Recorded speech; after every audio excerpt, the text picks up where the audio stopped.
आप अपने आप को देख सकें, उसके कुछ विचार आगे। वो फकीर वाले गांव में चौथा शुक्रवार भी आ गया, लेकिन चौथा कोई उत्तर नहीं था लोगों के पास। वह फिर वही बात पूछेगा, अब क्या करेंगे? 3 विकल्प हो सकते थे, तीनों खत्म हो गए थे। चौथा कोई विकल्प नहीं था।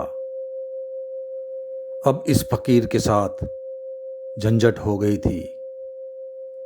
अब क्या करे उस गांव के लोग? समझ लीजिए, वह फकीर मैं ही हूँ और आप ही उस गांव के लोग हैं। क्या करिएगा? 3 विकल्प के अलावा आपके पास कोई चौथा विकल्प है? 3 उत्तर के अलावा कोई चौथा उत्तर है?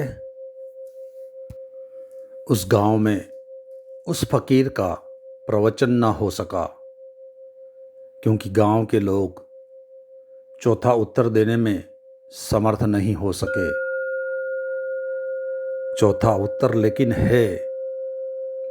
चौथा उत्तर यह था कि उन्हें कोई भी उत्तर नहीं देना पड़ता, उन्हें चुप रह जाना था। वह फकीर जरूर बोलता, उन्हें केवल मौन रह जाना था। उन्हें कोई बात नहीं कहनी थी, उन्हें कोई जल्दी नहीं करनी थी। वे चुप रह जाते, फकीर जरूर बोलता, क्योंकि केवल उन्हीं लोगों के सामने बोलता जा सकता है जो चुप हो।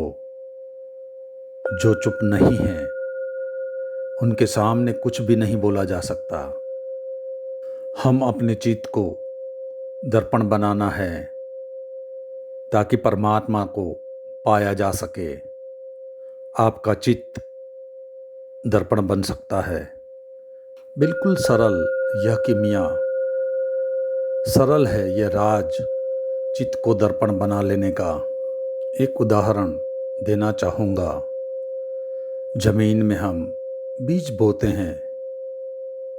पथरीली जमीन में बीज भीतर नहीं पहुँच पाता, पत्थर रोक देते हैं।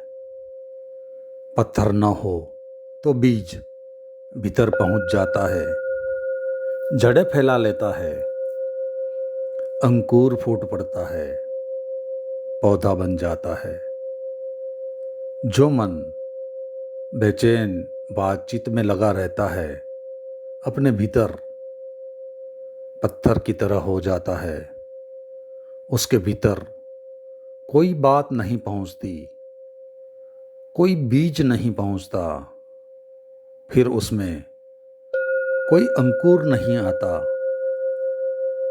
लेकिन जो मन मौन होता है, शांत होता है, शांति में सुनता है और समझता है, वह मन उस जमीन की भांति होता है जिसमें पत्थर नहीं है। उसमें बीज भीतर प्रविष्ट हो जाता है, उसकी जड़ें फैल जाती है, उसमें अंकुर आ जाते हैं, वह जीवन बदल जाता है। बस इतना ही। यह अध्याय यहाँ समाप्त होता है।